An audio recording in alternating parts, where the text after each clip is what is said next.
Good morning from AldermanFarms. Tommy is well. He's been sick for almost 3 weeks now, and I've been busy, and so we haven't been out doing a lot of upkeep in the garden and things. And one thing that I'm having to get done this morning is training the snap beans.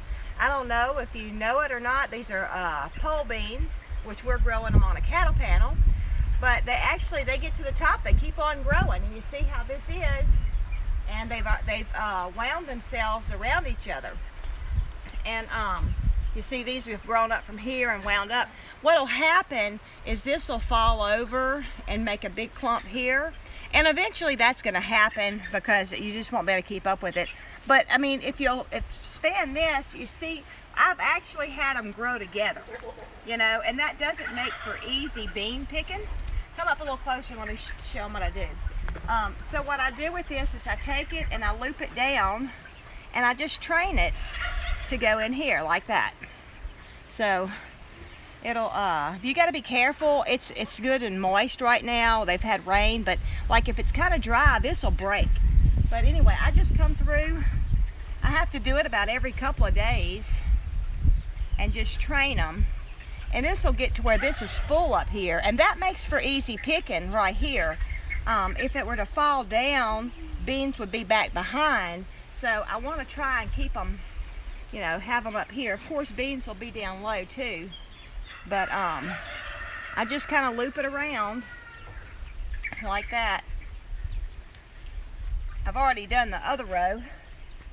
And see, this one's grown all the way up here.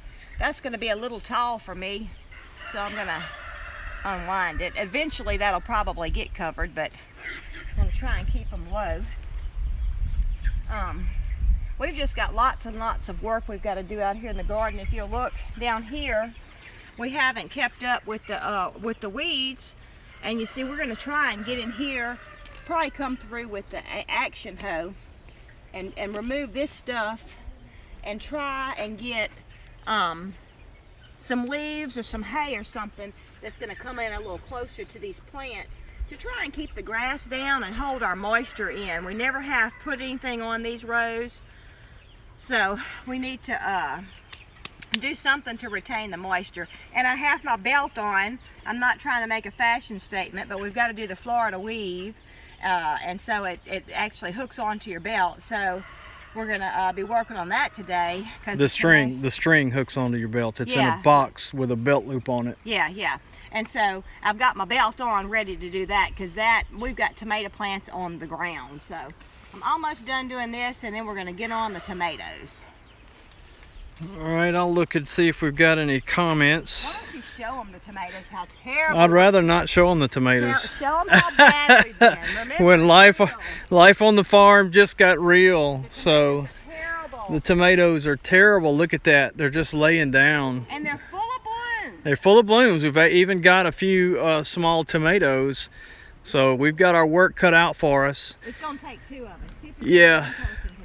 One of the great things about the Florida weave, if you stay ahead of schedule, one person can do it. But with the rain and... Well, they needed it when it rained. They needed it when it rained. They were still standing up when it rained. And there's Honey. Honey, do you want to say hello? Hello? Honey's... Hey, Honey. Oh, it might be hot, Honey. Oh, it might have popped her. Anyway, yeah, before it rained, they were not on the ground. But... now they are. Now they are. So with our schedule's been nuts, and then I was sick for 3 weeks, and let me go get the string. So I'll show them. We got some okra over here. Yeah. So we'll be in the garden all day today. Got to do Patty's not. She can't take the sun, and I can't take the heat like I used to could. But we've got okra growing. We've got to pick some okra this morning. We've actually eaten some okra, so I got to get in here with the action hoe here, and as you can see, I never did, you know, because of schedules and weather and all that. I've got several rows here that I never did get pine needles in to help suppress the weeds, and so that's still ahead of us. And in the meantime, I'll get in with the action hoe, as I've done on these rows over here, and get that out of here. So Let me come over here for just a minute to see about any comments or questions that we need to address, and then we've got work to do. The yellow squash is beginning to play out. We've only got a few more squash coming up. The patty pan squash, which is about 3/4 of the way down that row, and the rest of that row is still making like crazy. Our grapevines are growing really well. So let me turn around and see what kind of comments and questions. I've got Henry in the background there with a video bomb.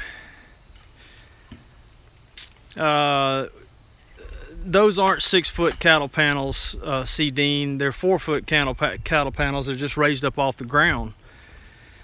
Let's see here. Thank y'all for joining us. Kelly, Music Well, Irma, Suburban. Point it over this way while I'm putting my okay. Homesteading Minimalist says, please pray for my family today, our immediate family, and several groups from our extended family traveling for a funeral. Very sorry to hear that. Yeah. We pray that the Lord will just cover you with his grace, and he's the God of all comfort. Yes. Music Well said, you got to get on my shoulders to pick those beans up top. Not if we get it trained. It won't be so bad. Pia hopes you sold out at the market yesterday. Almost, huh? Almost. I'm trying Thanks, to tape Cheryl. my box up because it's a little hard on it. Hope Hey it'll Beth stay. Pratt, Diana Lucas, thank you for saying it looks good.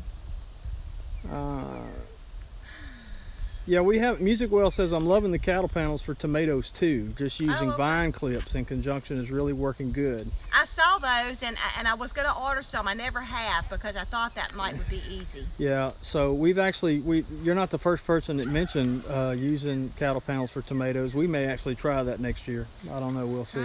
If we stay up with the Florida weave's going to be faster. Pia says can't hear and not streaming there yet. It must be you, Pia. Must be on your end. Sorry about that. Okay, I'm fixing to go around because I need to go tie this off. How long ago did we start planting this garden? Oh. I don't know. Started my plants about February, March. I started some of the plants. In the greenhouse? Yeah, in the greenhouse. And let me see, March, April. I had stuff in the ground in March. You know, typically, well, and mainly by Easter, we had it, you know, pretty much planted.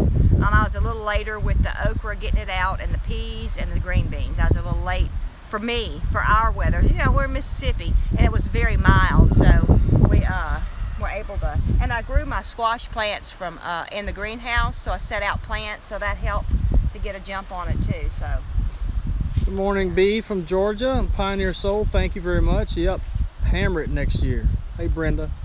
All right, so sorry if I hope you don't have a lot of wind noise because the wind is blowing really. It feels nice though. So, all right. Although it's tempting for me to just stand here and film Patty. Hey, Kim Farmer. I'm not gonna be able to do that. I've got to go help her with the Florida weed because I'm about to pick the tomato plants up. So thank you guys for joining us. We'll see you again from the garden at Alderman Farms.